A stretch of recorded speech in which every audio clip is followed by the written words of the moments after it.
Hello and welcome to Hello Chaos, the weekly podcast dedicated to serving founders, entrepreneurs, and innovators.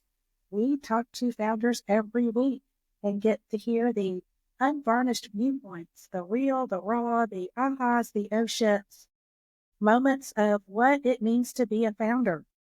Today, our guest is Tom Freiling. He's the founder and chairman of the Freiling Agency, which is a publishing agency for world changers, CEOs, and business leaders. Tom is also a member of Forbes Business Council and writer for Entrepreneur Media. We're so excited to have him on our show today. Welcome to the chaos, Tom. Thanks, Jennifer. I'm super glad to be on the podcast today. Thanks for inviting me. Absolutely. Well, why don't you just start us out? How did you get involved in publishing and then starting your own agency? That's a great question. I've been involved in publishing virtually my entire career, going back 30 plus years. I don't like to say that because it makes me sound old, but I was like, I'm the same way. I'm like, ooh, I've got 30 years. Ooh, I'm dating myself now. That's right. Terrible. You know, I fell into it. It was my first job out of college as I was a telemarketer for a book publishing company. And 30 years later, I'm still in the industry.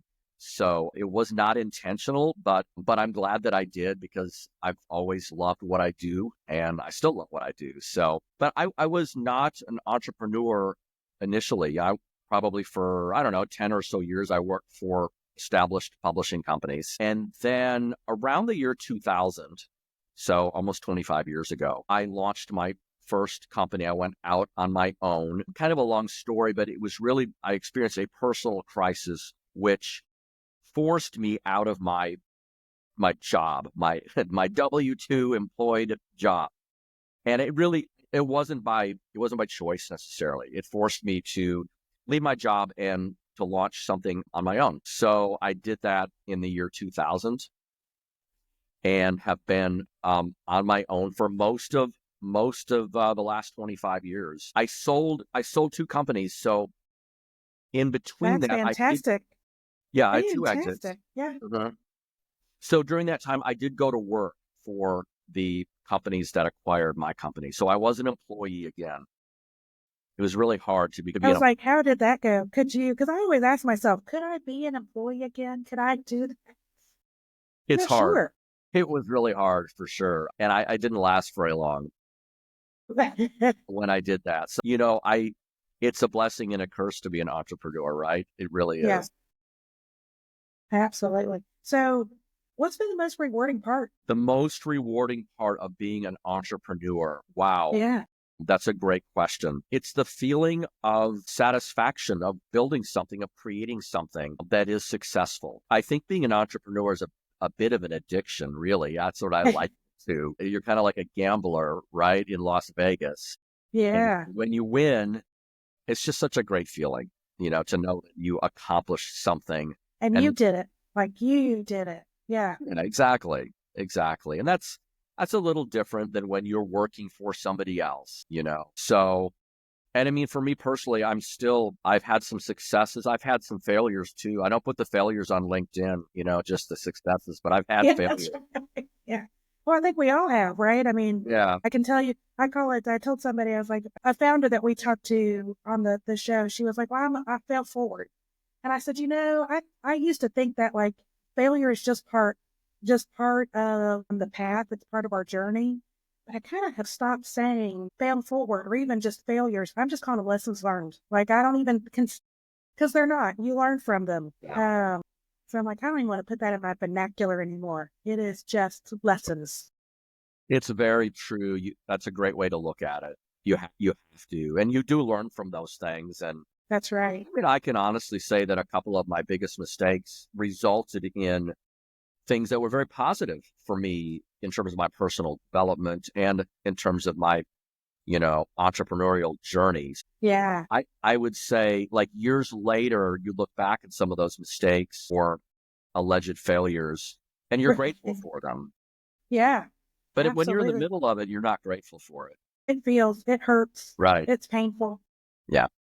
What's been the most challenging part for you? The most challenging part for me, wow, there's so many challenges, I think for me, it's learning it's learning to wear a lot of different hats. Yeah. You know, when you're on your own, especially when you are at a small company. I mean, let's say a business of less than a dozen employees or so, Right. Oh, you are everybody's wearing putting on, multiple hats. yeah, you're putting on different hats all day long. That really can be challenging at times. You're putting on the chief financial officer hat, and then you're putting on the marketing hat and the human resource hat. It's hard to keep on changing hats all day long. So I Yeah. would say, even having done it for 30 years, it's still a challenge for me to do that. So I think I've learned to try to not to be intentional about not changing the hat too often, and try to carve out or block out times of the day or the week to put on the one hat and then to take it off and forget about it, and then go do something else. That's right. I think that I call it like time blocking, or, and it becomes kind of a strategy of like, how am I going to get all this done? And you're right. It's like we have to pivot, but it's how do I carve out? I've got to be a content creator, right? So now it's like I got to carve out time, or no, I need to focus on the business vision, visioning. So I need to carve out that time. Yeah, exactly. Yeah, yeah. Um, what do you think has been, was there any kind of like breakthrough moments in your journey? Maybe it's with starting Freiling, or maybe it was with one of the ones that you exited. But was there any kind of like breakthrough moment of like, like this is it, I figured it out? I don't know about breakthrough moment, but I do think I have learned that my successes felt like successes very early on in the journey of that particular company. I would say almost immediately it looked and felt like it was going to work. And others, not so much. But I continued to push forward into the ones that didn't initially look like they were going to be successful, because I thought, well, I can figure it out. I'll make it Right. work. But I couldn't make it work, and I didn't. So this is What was the part that didn't work? I'm just curious. Like, what was there something that you're like, I couldn't figure it out? Like, what was that? What was the barrier? I mean, I think it was the customers weren't buying it, So if the customer wasn't interested, I thought, well, maybe if I spend more money in marketing, then it'll work, Yeah. Or maybe if I don't know, change the pricing, then it will work. Um, you've got all these levers, and maybe if I, push this lever, pull this lever, then it will work. Right.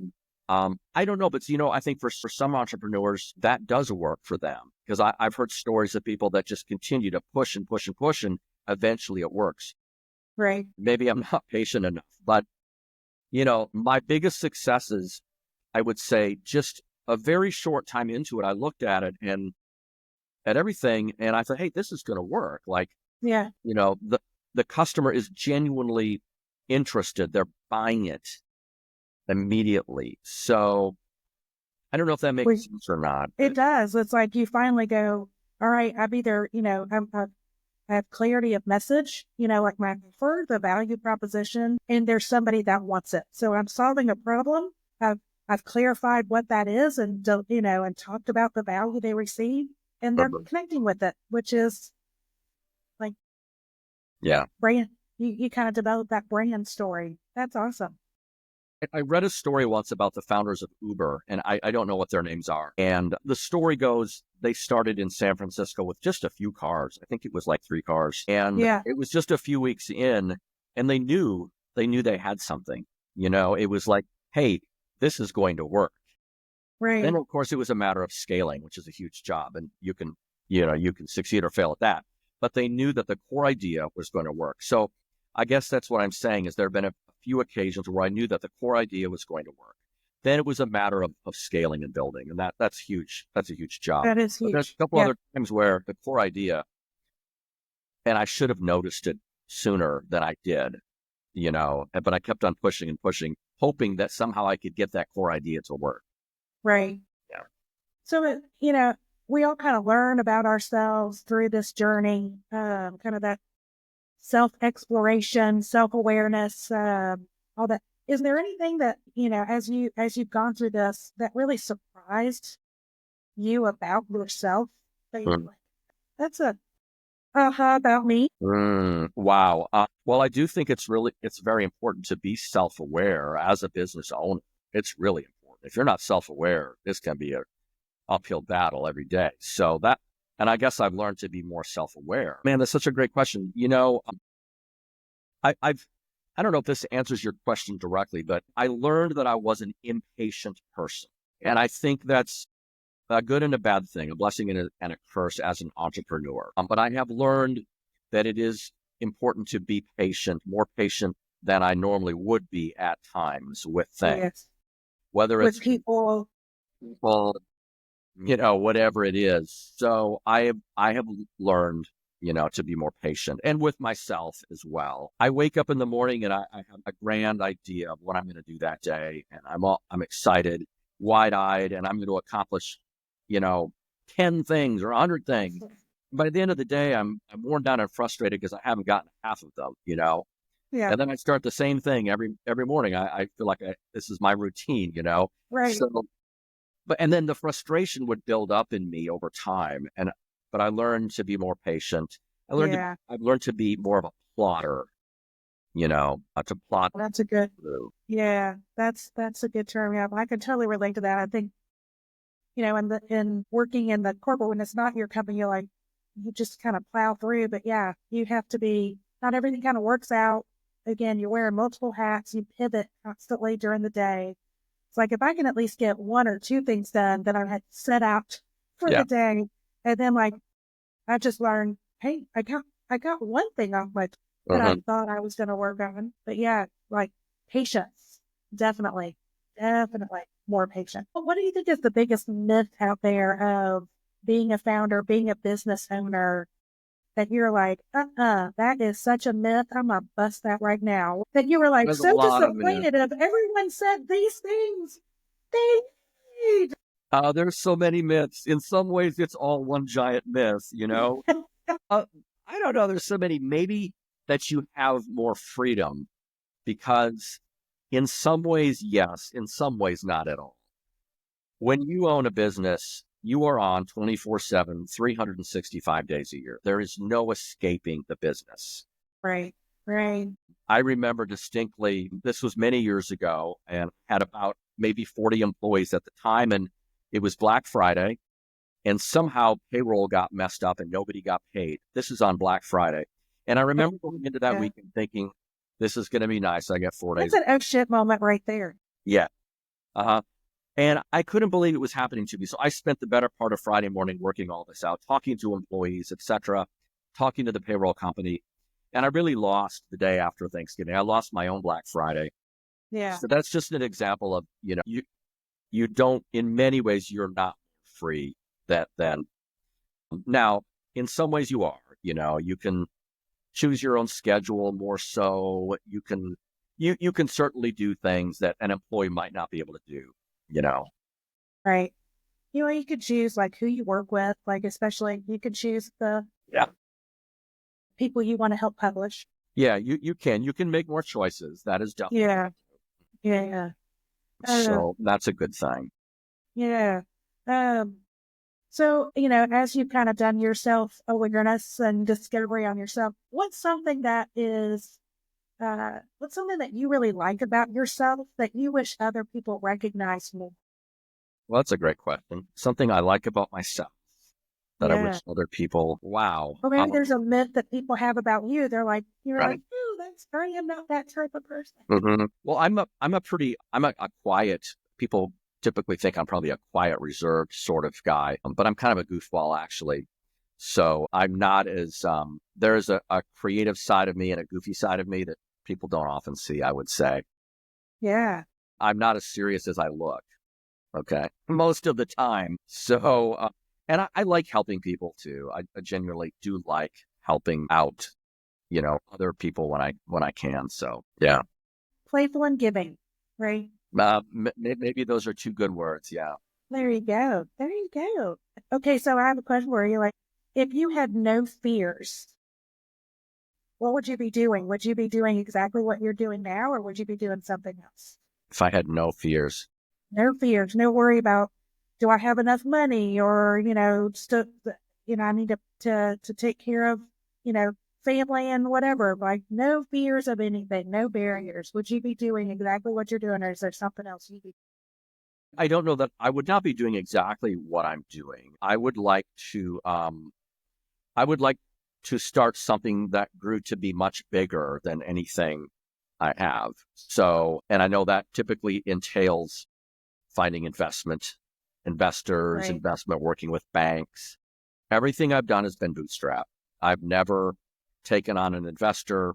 I've never Oh, gone that's to a it. bank for a loan. And I think that's great. But Yeah. sometimes I do envy and wonder about those individuals who really just, their companies just blew up, to Yeah. be very large. And I've recognized that the only way that really happens is you have to find the money to do it. And Yeah. that means investors or banks. It means loans. So, and I admittedly, I'm kind of afraid of going there. It's so if I had no fears, that's what I would do. I would go find a bunch of investors or banks that would work with me and just really blow something up. So, and I think I might do that someday. Yeah. Well, I was like, okay, so that leads to my next question then. If you could change two things about your business today, two things, what would it be?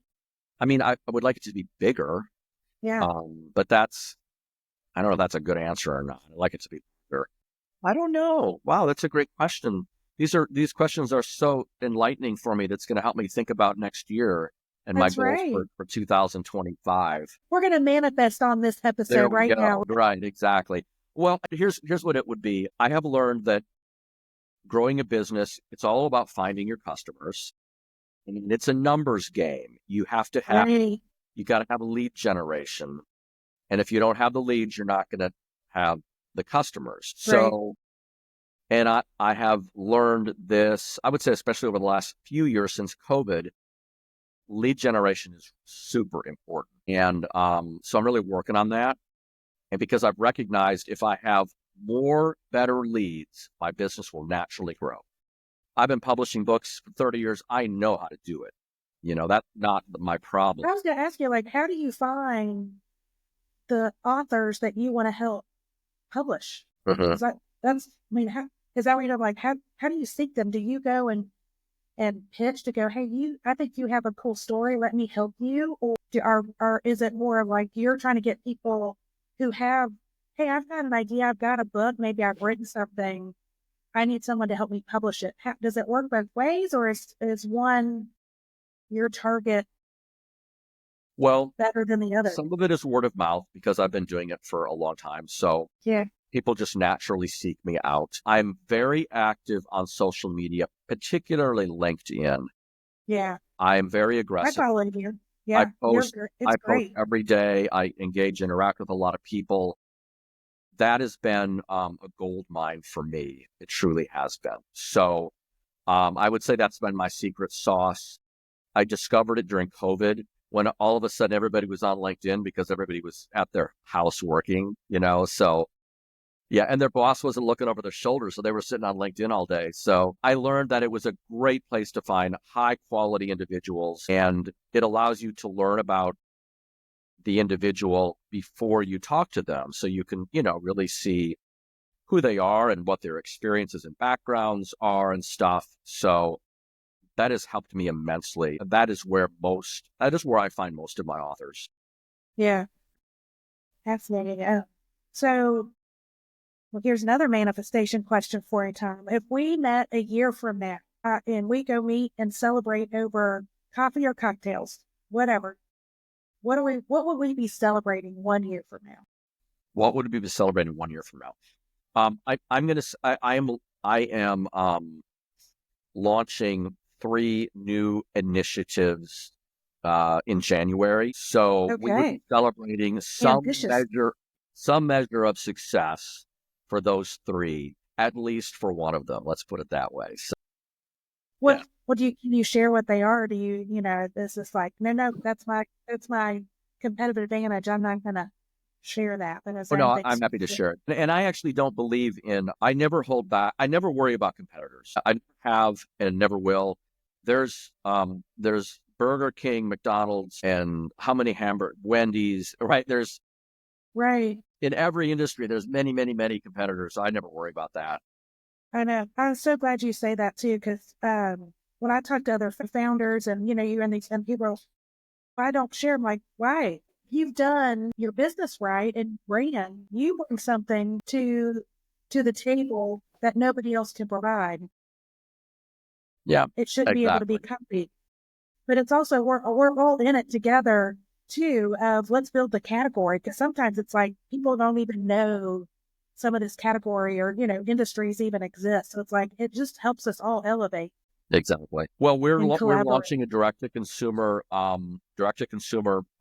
business in 2025 because most of my business now as a publisher is I sell to wholesalers and work with distributors.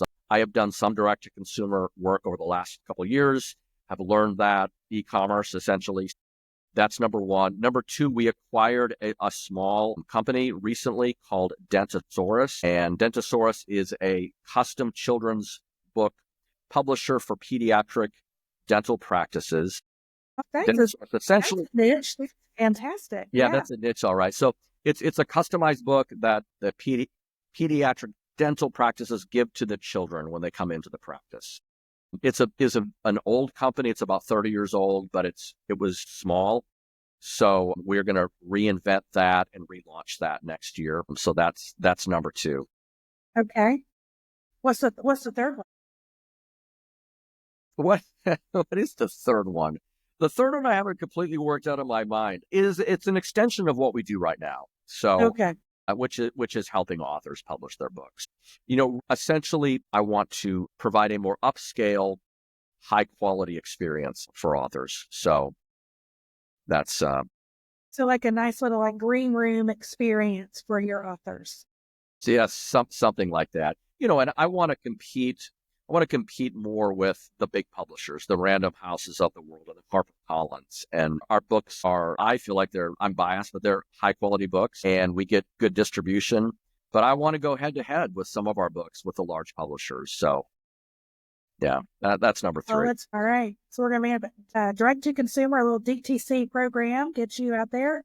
Dentasaurus division, going to launch that. And then an upscale way to for your existing authors. That's great. Who has been your greatest cheerleader in your career, in your journey? Has somebody kind of, or maybe it's multiple people that really have kind of been on that sidelines, keeping you going? Yeah. But that's a really good question. So I've had multiple cheerleaders, but it's a great question because this is something I, as an entrepreneur, I think about oftentimes. I think it's really hard for business owners to be very transparent about what they are experiencing on a day-to-day basis with anybody in their life, even with those, who they love the most, because sometimes you just can't be as honest as you might want to be about the challenges that you're going through, right? So I think it's a huge issue for entrepreneurs, and even finding those cheerleaders or cheerleader, it's a tough thing to do, I think, because I don't know, maybe it's just me, but I don't think you can always just go home and be 100% transparent. Say, you know what, we don't have any money today, or we can't spend Right. any money for, 30 days because things aren't going well at the business, or, whatever. So, and you can't really do that with your staff either. Like I feel like you can be somewhat transparent, but you honestly cannot share everything that the business is going through, positive or negative. Right. So I do think it is hard sometimes, challenging to find that cheerleader or that one person who you can always depend on to support you. And no matter what you say, no matter what Yeah. you tell them. I don't know if Yeah. you've experienced that yourself, but I did. I mean, I felt, you do feel very isolated. You feel very alone. I kind of went through that the first 5 years that I started the marketing agency. And then, I I stumbled into a minority business accelerator in a community that I was like, oh my gosh, everybody feels the same way, that we all feel like we have yeah, no safe space to have to be open and vulnerable and kind of talk through issues. yeah, That was like an explosion of a house, like for for me in me. that year. That was in uh, 2018. So I was in the business for about 5, 6 years. And I still lean on some of my cohorts, like, even though we're not in the same, but just to go, hey, we meet monthly still, and we all kind of go, what's in our head, what's in our stress, and we just try to be cheerleaders, Hey, I've done a win. I know it's so, like, I always like share, it's so silly. I can't really share this with the team because I don't know if they're going to see it. Like, it's such a silly thing, but I'm like, I need to share it. I need somebody to just pat me on the back because I think that, because then it becomes, they understand. They're like, oh, I've been in your shoe. Oh, or like the terrible lows and just go, I need to talk through this with somebody. And I have relied on that community.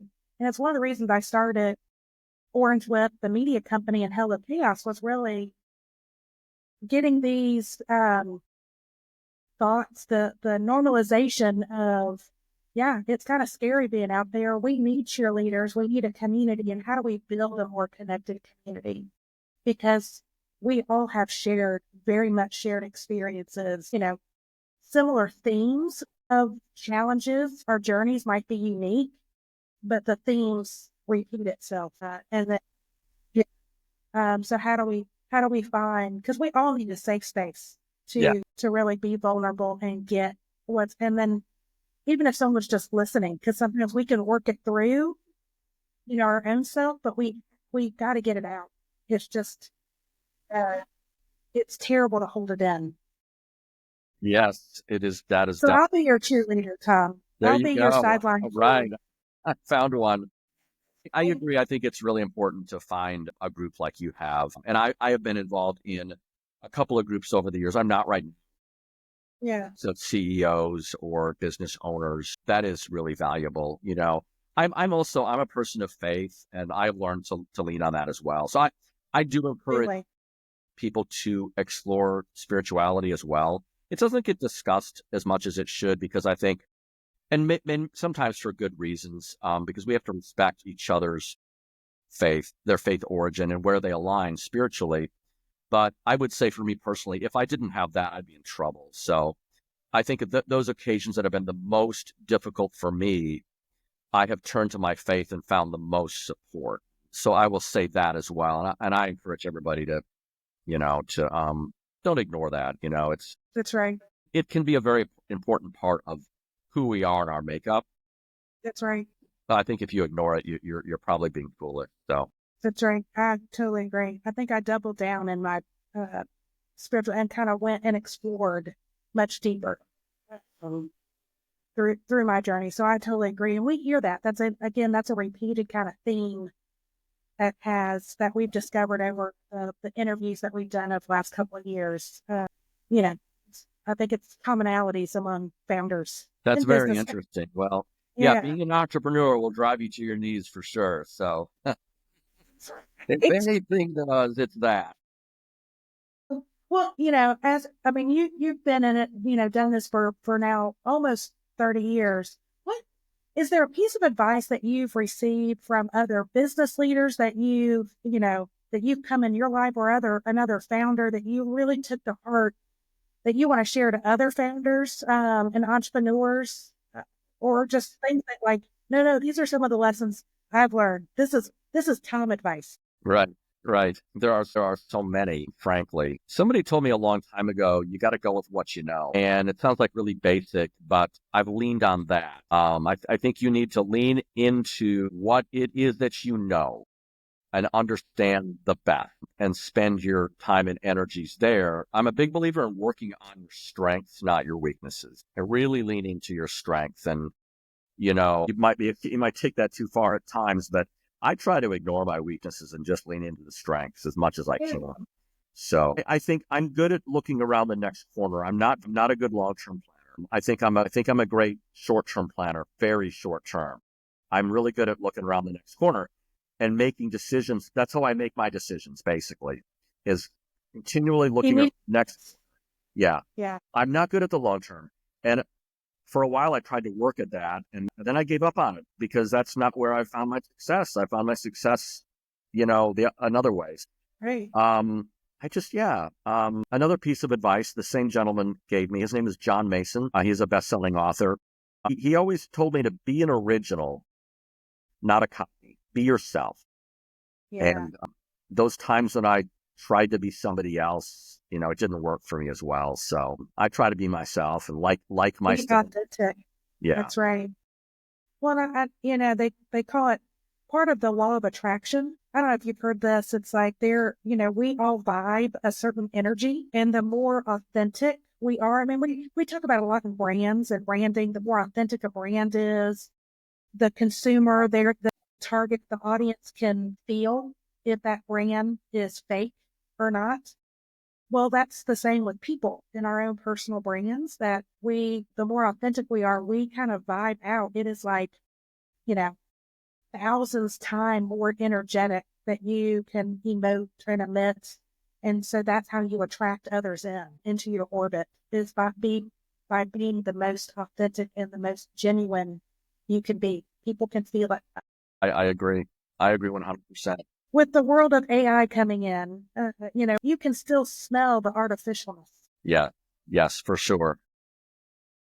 Well, and So as a publisher and a writer, I was like, how are you reacting to AI coming into your category? yeah, it's a little scary. I mean, I can smell it a mile away. I know it instantly when I see it. I think a lot of people can, but as a writer and publisher, I really do. Right. I mean, I do think it's going to change things for sure. I don't think we understand how exactly it's going to change things, but I do think that, kind of segueing to what you just talked about, I think that those individuals who are authentic and original are going to shine even more, because as the content all looks and feels the same, and AI content does all look and feel the same, That's right. those individuals who are able to be their original selves and write their, right from their original self, That's they're right. really going to shine. So, but I think the temptation is going to be to lean on AI all the time and not be original anymore. So that's, And I think there's a place for it, especially like in our industry, market. It helps in our operations and stuff, but I still think as creators, the consumer, the user is going to feel it and see it. And so if you really want to connect um, with your audience and want to be seen, like if you're, especially authors, it's their personal brand. It's like, you really you need to make sure it's unique and it's authentic to yourself. yeah, And AI cannot generate that. exactly. Yeah. All right, I'm gonna ask my big question of, if you had to sum up your founder journey in one word, what would that word be? That word would be blessed, because I think my success, when I look back on it, I scratch my head and wonder how it happened, how I did it, how I pulled it off, because I do not know. Sometimes people say, "How did you do it, Tom?" And I'll say, "I don't know Yeah, how I did it. Somehow I was blessed with it." That's how I feel, honestly. yeah. That's I think we also, like, my word is serendipitous. Okay. Yeah, it's similar. It just I didn't plan for it. Didn't really think I was like, it wasn't anything I dreamed about. Definitely. Starting a company, but everything kind of just fell into place, and it became, the universe, God, like whoever, what that spiritual Yeah. doors were opening, window, like everything was kind of paving the path, and it was very serendipitous that things happen for a reason for me, and so it I was believe like, that too. I do believe everything happens for a reason, for sure. So, well, I think yeah, we align that way for sure. yeah, like but you got to pay attention. You gotta listen and be ready and be open for that. All right. So the next chapter, we talk about books, and if you think about your future, the next 3 years, 5 years, on the horizon, what would be the word for your next chapter? The word for my next chapter is, I want to say bigger. I want to say bigger, but I don't want to Say be bigger bigger. just to be bigger, because that doesn't help anybody. It's more. I want more. I want, more influence. I'm honing in. I'll be 59 years old this next year, and I want to take the 5 decades of experience and background, and I want to take it all and stuff it into the next 10 years, and, use everything I've learned, all the wisdom I've learned in that first half a century. And I want to put it to good use. Yeah. I see too many people in their late 50s and early 60s, they start coasting. They put it in neutral.